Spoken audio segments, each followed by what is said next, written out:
So we continue our 50-day celebration of Christ's resurrection on this fourth Sunday of Easter. As I mentioned at the beginning of Mass, it's also the World Day of Prayer for vocations, specifically vocations to religious life and the priesthood, which is very fitting since the fourth Sunday of Easter is also traditionally known as Good Shepherd Sunday, where the church invites us not only to reflect on Jesus as the Good Shepherd who lays down his life for his sheep, as we just heard, but to also pray for all those women and men who guard us and guide us, who protect us and watch over us, whether they be priests or nuns, parents or teachers, and even government officials.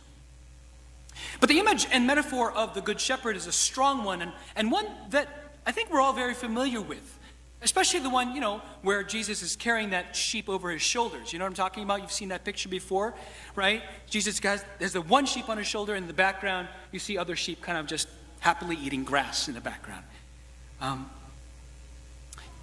It's a comforting image and a consoling one, I think, because we all have had times in our lives when we've needed to be that one special sheep that Jesus lifts up and carries, or maybe even have had times in our lives when we've been that one special sheep that Jesus cares for. In either case, we find comfort knowing that Jesus cares for us, knows each one of us by name, welcomes everyone into the fold, and lays down his life for us. Now, I don't know much, if anything, about sheep, but I think the closest I've ever gotten to one was like 10 years ago when I accompanied a group of college students to Australia for World Youth Day events, and we visited a sheep farm and got to shear some sheep. If you've never done that before, it's a lot of fun. I don't know if you can do that around here. Maybe you can, some areas in Sun Valley, I suppose. But it was a lot of fun. But it turns out that sheep are not as dumb as some of us city folk make them out to be.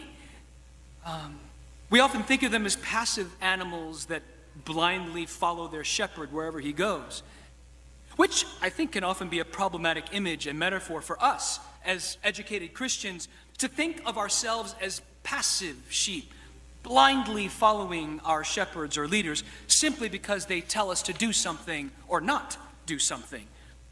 It's an especially problematic metaphor in this day and age when we've seen how some of our shepherds have abused and misinterpreted this image and metaphor of the shepherd and his flock and have taken advantage of the ones that they are ultimately called to serve and care for.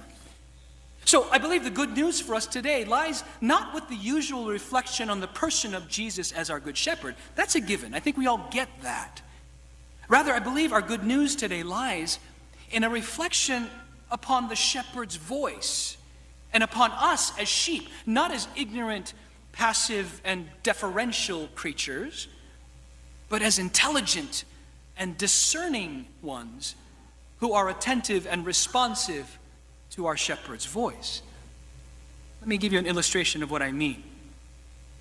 There's a story of an American tourist who was traveling in the Middle East when he came upon several shepherds whose flocks had intermingled while drinking water from a brook.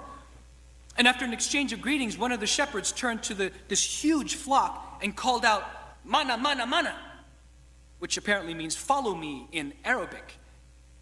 Immediately, his sheep separated themselves from the rest and followed him, and then off they went. Then the other shepherd called out, "Mana, mana, mana," and his sheep left the flock and followed him, and off they went. Amazingly,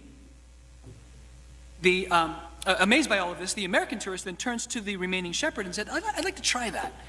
Could I put on your cloak and turban and see if I can get the rest of the sheep to follow me?" And the shepherd smiled knowingly as this traveler wrapped himself in the cloak and put the turban on his head and called out, "Mana, mana, mana." As you would expect, not one of the sheep came. Why? Because they didn't recognize the voice. So the American asked the shepherd, "Well, will the sheep ever follow someone other than you?" And, "Oh yes," the shepherd replied. "Sometimes a sheep gets sick, and then it will follow anyone." Whose voice are you listening to? that's calling out to you, mana, mana, mana, follow me. We live in a world where a lot of competing voices are calling out to us, right? Materialism and fame tempt us to follow. Power and prestige beckon for our attention. Political agendas and religious ideologies from the left and the right demand our loyalties. Our friends and families expect a lot from us. Even our church leaders sometimes confuse us with their silence on some major issues and their outspokenness on other seemingly minor ones. The unlimited choices that face us and are available to us can leave us feeling anxious and overwhelmed and pulled in a lot of different directions, leaving us uncertain and confused as to whose voice to really listen to. Many of us stand on the brink of being like the sick sheep that simply follow anyone. So what do? I think it's imperative, if you don't already do so, to make the time to nurture your prayer life and relationship with God, which helps us truly discern the extraneous voices from the voice of Jesus Christ, our one true shepherd. You see, discernment is not just about making choices. It's more about being in tune with God here in our hearts and with our daily lives and our entire life in such a way that when we're faced with difficult choices between two good things, your heart will be able to distinguish which choice better leads to freedom and life regardless of the choice. Because you know in your heart that God is drawing you to that better choice, right? It's like when I was discerning whether or not to remain an actor or become a priest.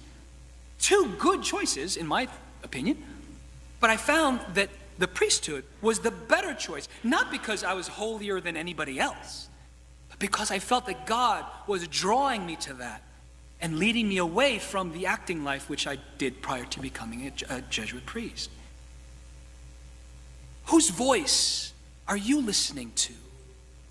And how are you being invited to respond to that voice?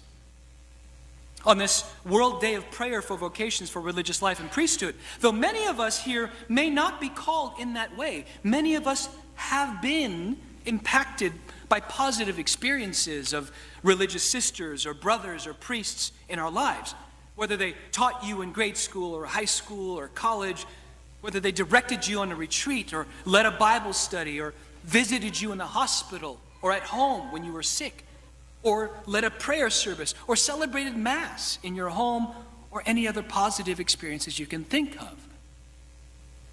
I invite you to consider three things this week. First, on behalf of all religious and priests, I ask for your constant prayers and support so that we can continue to serve with you and shepherd with you and accompany one another towards becoming our best selves, faithfully, courageously, and generously. Believe me when I say it's not easy being a vowed religious sister or brother or nun or priest these days. From the ongoing healing needed around the sex abuse scandals to the church's stance on gay marriage or women's ordination and celibacy, why would anyone want to commit their lives to becoming a religious sister, nun, brother, or priest? I think the answer is simple, but not easy. It's because the shepherd continues to call, and we must continue to respond to his voice. So please, keep all priests and religious in your prayers this week.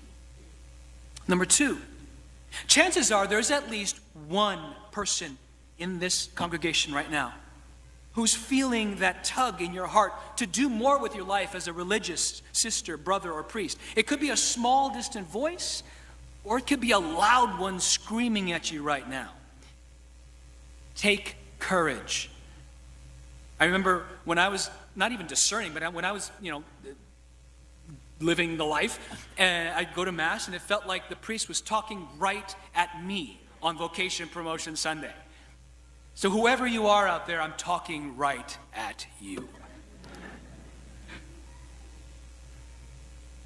I can honestly tell you that though this life is a challenging one, it's also one filled with life, with a lot of laughter and a lot of joy.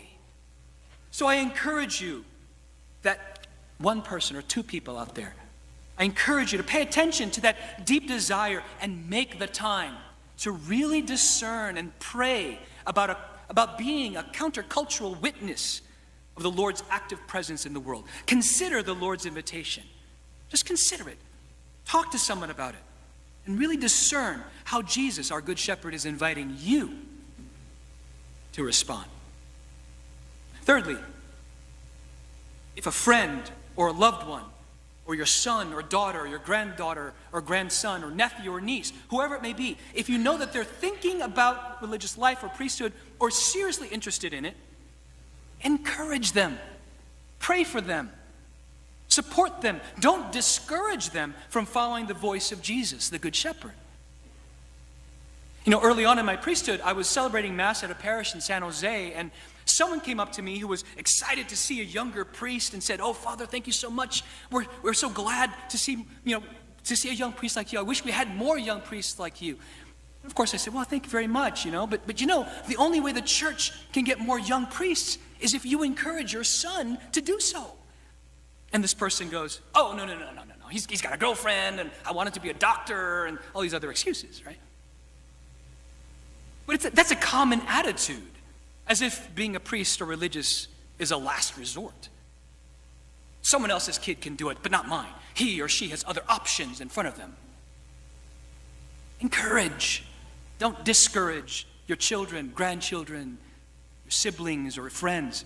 If you truly think they'd seriously make an excellent religious sister, brother, or priest, subtly plant the seed by gently telling them, "Hey, has anyone ever told you you'd make a great sister, or you'd make a great nun, or you'd make a great brother, or you'd make a great priest?"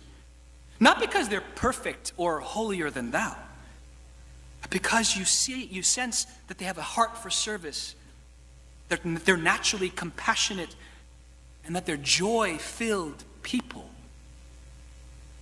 So, 1, pray for all priests and religious. 2, listen and discern well if you're someone who's feeling that tug in your heart, no matter how faint that tug may be. And 3, encourage those who may have a vocation to the priesthood or religious life. If we all did that on a regular basis, I truly believe more young people would respond to the Good Shepherd's call to follow him and be his hands and feet in the world, shepherding others closer towards the heart and mind of Christ.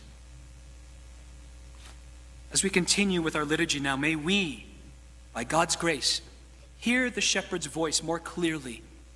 Not only maybe calling us to religious life or the priest, but calling us to be better versions of ourselves. Maybe be able to hear that voice more clearly with discerning hearts, so that we can all follow him more faithfully, with courage, with love, and with more generosity.